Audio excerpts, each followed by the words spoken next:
Welcome back, Real Talk family. So from the title of this video, you already know what this video is going to be about. But before we get started, I would like to first start off by saying thank you guys so much for your support. Welcome back. Thank you for being part of the family. And to the ones that are new to my channel and you like my content, make sure you subscribe. Make sure you also click that notification bell so you never miss a video that I upload. Okay, you guys, so let's just go ahead and get into it. We are going to be talking about cause and effect. What is a cause? A cause is a reason that something happens. It may be introduced by signal words and phrases like why, because, and for this reason. An effect is what happens as a result of a cause. It may be introduced by signal words and phrases like so, therefore, consequently, and as a result. Okay, so let's go ahead and get into the passage. On August 8th, 1974, Richard Nixon became the first U.S. president to resign. Why did he do such a drastic thing? Flashback to 1972, Nixon was campaigning to be re-elected as president on the Republican ticket. In June, 5 men were caught breaking into the Democratic National Committee headquarters in the Watergate Hotel. They were looking for information that would make the Democratic candidates look bad. Republicans denied any link between the break-in and the Nixon campaign. But as a result of the scandal, the head of Nixon's re-election campaign resigned. Nixon was re-elected in November, but the Watergate scandal was not over. Newspaper reporters continued to look into the break-in. In 1973, they began to reveal information about Nixon's ties to it. Consequently, more members of Nixon's staff resigned. Then in 1974, members of Congress heard a tape of President Nixon discussing plans to cover up the break-in. Knowing he would be charged with a crime, he resigned. Okay, you guys, so what was the cause?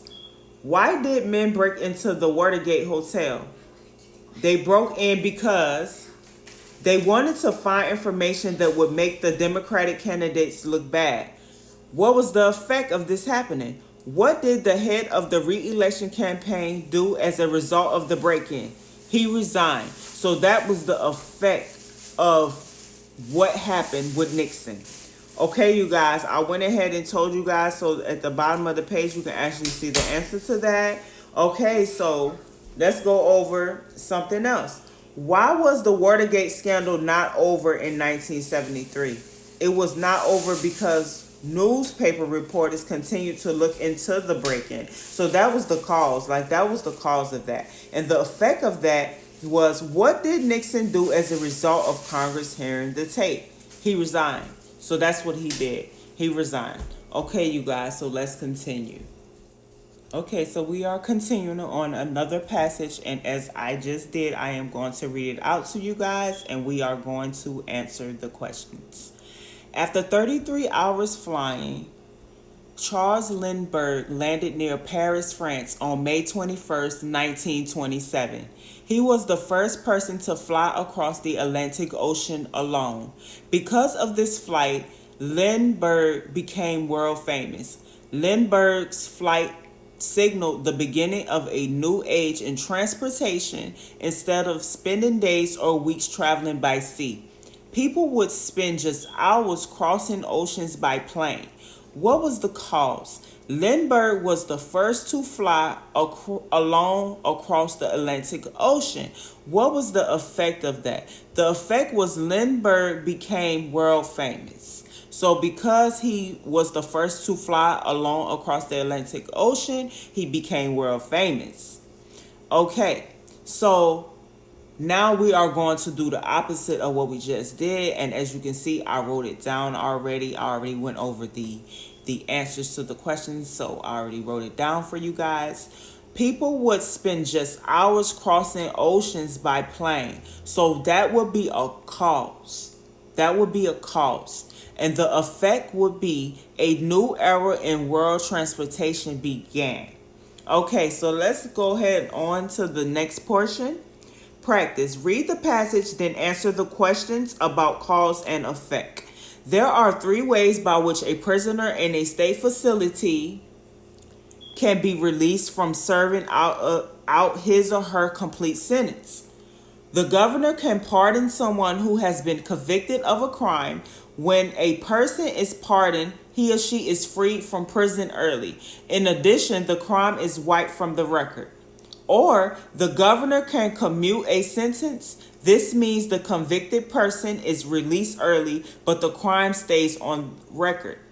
Next, the parole board can grant parole to someone who has served the minimum portion of his sentence.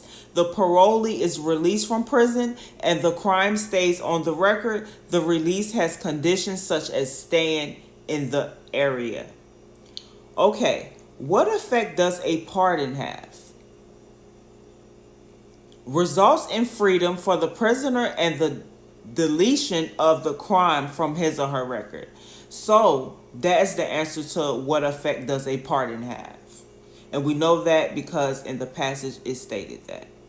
Okay, on to the next question. What is the result of commuting a sentence?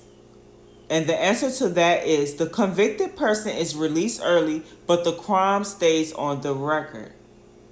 So in result of commuting a sentence, the convicted person is released early, but the crime stays on the record. Okay, so on to the next question. What might cause a parole board to grant parole to a prisoner? And the answer to that is serve the minimum portion of a sentence or good behavior.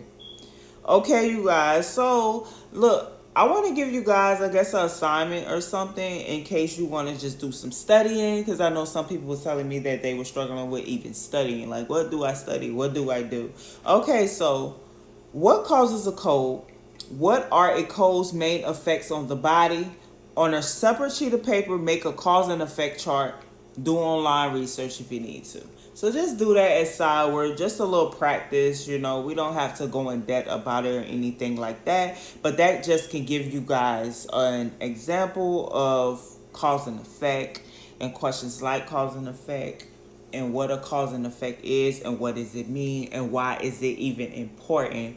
Okay, you guys, I hope that this video helped you guys. I wanted to do this because I feel like a lot of the things that we're going through right now, even with the presidency or anything dealing with social studies, it's always going to be a cause and an effect. And a cause is just simply a reason that something happens. Like something just happens and then it has to have an effect. So I wanted to just do that to give you guys an idea of some of the questions or some of the situations or things that we face in today's society, and as well as in relation to the GED test. If you have any additional questions or concerns, make sure you leave them down in the comment section below. If you made it this far and you're still not subscribed to my channel, go ahead and click that subscribe button. Be a part of the family. Join the family. So until next time, I will see you guys later. And thank you guys so much for your support. Peace and love. Later.